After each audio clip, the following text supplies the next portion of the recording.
Man, I thought everything was good. I thought everything was quiet down a little bit, but you obviously ain't done. I ain't done either. You see, you started getting real ruthless, saying things that aren't true. Well, let me break down the rules for you. Let me break down the facts. You say that I control my brother. My brother hides behind my back. Well, listen here. He don't hide behind my back. I guide him to success. He's a 2-time tag team champion now. With the help of me. I wasn't around when he won his first one. But he was still getting trained by me, getting helped by me in the back. Yeah, you didn't know about that. You're talking about I control my family. You control your own. And you brought them down to failure. When's the last time Shawn and Sebastian held the tag titles? When is the last time they became relevant? When is the last time they stood on top of the company? When was the last time they actually had their names brought up in the conversation of the greats of tag team professional wrestling? Because I don't remember. Last time I checked, they're getting dogged. They're getting dropped. And you talking about me? You talking about I fell down? Listen here. When Brody joined me, I elevated. He elevated. Everybody elevated. It's not going to take one match to elevate. It takes time. It takes gratitude. It takes attitude. And it takes aggression. And that's one thing our divisions have. That's one thing we have. I have. Something you lost. You see, you claim that you all big now. Don't remember that you haven't been big ever since you fell down to us around what? Battle of the Brands? And now you think that you're some type of big guy, some type of final boss, some type of big champion. Well, the only champion you is the man that brought your own family down to the ground. Matter of fact, ain't you the same man that went back to Ross? You went back to Ross Wayne, formed White Chocolate again, and decided to do twerking around and putting balls in people's face. And you're talking about me. You see, you're a fool. You're a joke.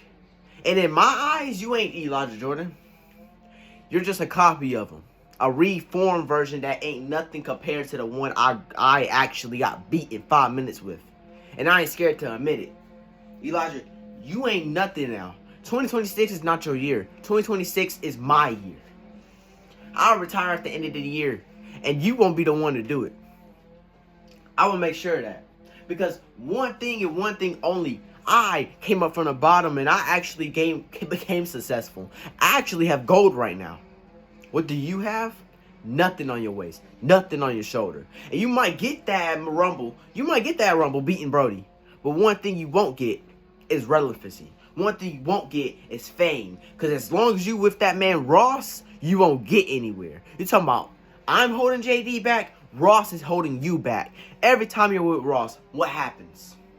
You lose. And either you take the pin or he take the pin. Listen, Elijah, I'm not gonna criticize you. I know what you're capable of. I know that you're a legend in the call business. I know that you're a legend. I know that you are a Grand Slam champion all around. But you brought yourself down forming everything you formed. Because as soon as you formed it, you got a little too cocky. You gained pride. And what happened? It all came crashing down. And when you with Ross, it came crashing even more down. So I'm telling you this right now. Don't speak on me. We got gold. You need to check your family and check Ross to see if y'all got gold. And if y'all do get gold, congratulations. That don't change the purpose. Ross still holding you back.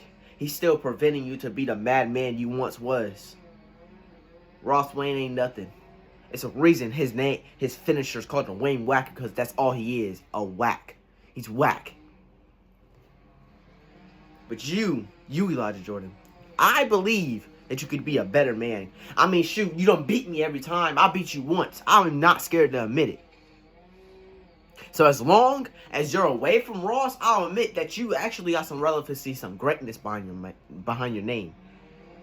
But if you're with that man Ross, you're the same Elijah Jordan that was in the company. That was no aura behind his back. No relevancy or fame behind his back. And the same man that got his nose caved in. So I'm telling you this right now, before you speak on us, check your own. Because I'll see you at Rumble. Because if you do beat us for them tag titles, I'll give you respect. If you do beat Brody for that heavyweight championship, I'll give you respect. But one thing and one thing only. You're not going to get away with the heavyweight championship. Because once Brody lose it, I'll bring it home. Because if he can't do it, I will. So, I'll see you at Rumble in 2 days. But remember what I said. Ross is holding you back. He's preventing you from being great again. I'll see you there.